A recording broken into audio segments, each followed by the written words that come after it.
Vamos falar de uma situação que, olha, é muito comum. A pessoa trabalha bastante, ganha bem, mas chega no fim do mês, olha para a conta e...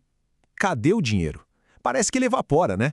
Se essa história soa familiar para alguém por aí, essa análise pode ser uma luz no fim do túnel. Vamos entender isso a fundo. Pois é, e essa frase aqui, de um profissional autônomo, resume tudo. É exatamente essa angústia. A pessoa se esforça, anota, tenta controlar, mas a sensação é que o dinheiro escorre pelos dedos. É uma frustração danada, né?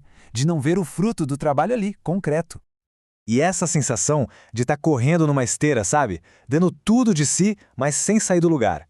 Isso é muito mais comum do que parece. Principalmente para quem é autônomo, profissional liberal, que lida com uma renda que sobe e desce todo mês. Essa instabilidade acaba virando uma bola de neve.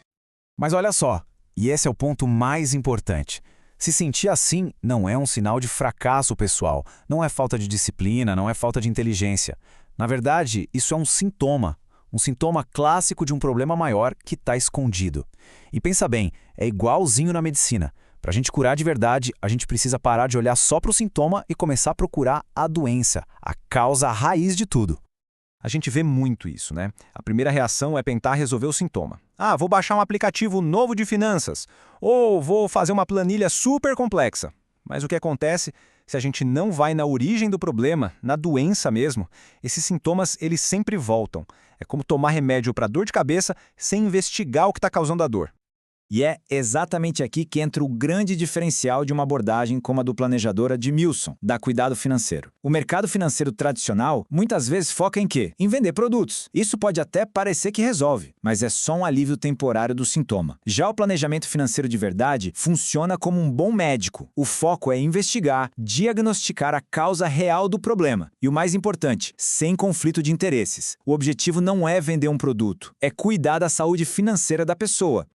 Essa filosofia toda tem até um nome, medicina financeira.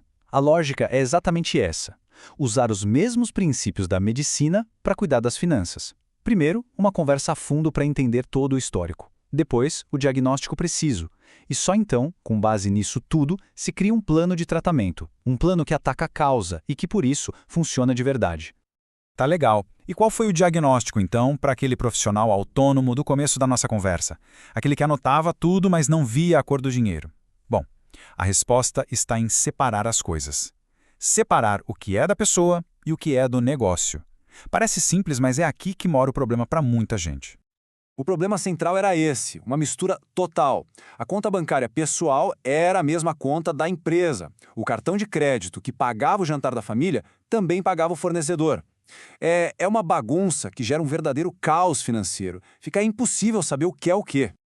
Olha só como essa imagem mostra bem o problema. Vira um bolo só. É impossível dizer, X% do meu dinheiro foi para o negócio e Y% foi para a minha vida pessoal. Não dá para saber. E sem ter essa clareza, como é que se toma uma decisão importante? Fica tudo no achismo, um verdadeiro tiro no escuro. Ok, o diagnóstico está feito. A doença é a mistura das finanças. E qual é o tratamento? A boa notícia é que o tratamento existe e ele é claro, lógico e, olha, muito poderoso. É um plano para construir uma base sólida para a saúde financeira durar. E o plano se resume a 4 passos fundamentais. Primeiro, entender quanto o negócio gera de receita total por mês. Segundo passo, e esse muda o jogo, definir um salário fixo para si mesmo. Terceiro, separar de vez as coisas criando contas bancárias diferentes. E por último, quarto passo, o que sobrar no caixa da empresa é usado para pagar os custos do negócio e, importantíssimo, para criar uma reserva para a empresa. Simples assim e coloca a ordem na casa. E o resultado disso é incrível. E é duplo. De um lado, a vida pessoal ganha estabilidade. Não importa se o faturamento do mês foi bom ou ruim, aquele salário definido vai cair na conta. Isso traz uma paz que não tem preço.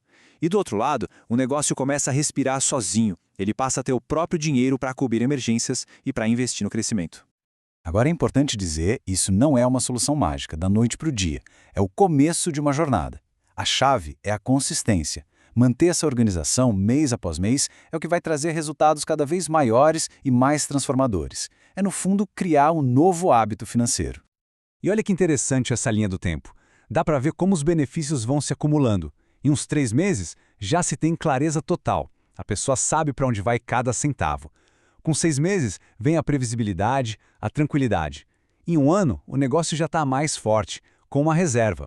E aí lá, pelo 2º ano, o crescimento deixa de ser um sonho e vira um plano concreto, baseado em números.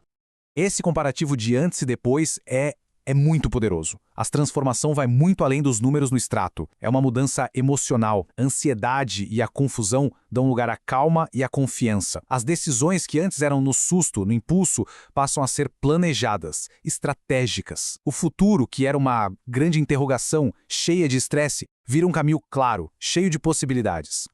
E essa frase aqui, ela resume tudo. Planejamento não é sobre restrição, é sobre liberdade. Porque muita gente ainda pensa que planejar as finanças é se cortar de tudo, é sofrer, né? Mas é justamente o contrário. Quando as coisas estão organizadas, é possível gastar com tranquilidade, sabendo que aquela decisão foi a certa, sem peso na consciência. Isso sim é liberdade de verdade. Bom, depois de entender todo esse processo de diagnóstico e tratamento, fica a pergunta: será que é hora de fazer um diagnóstico próprio?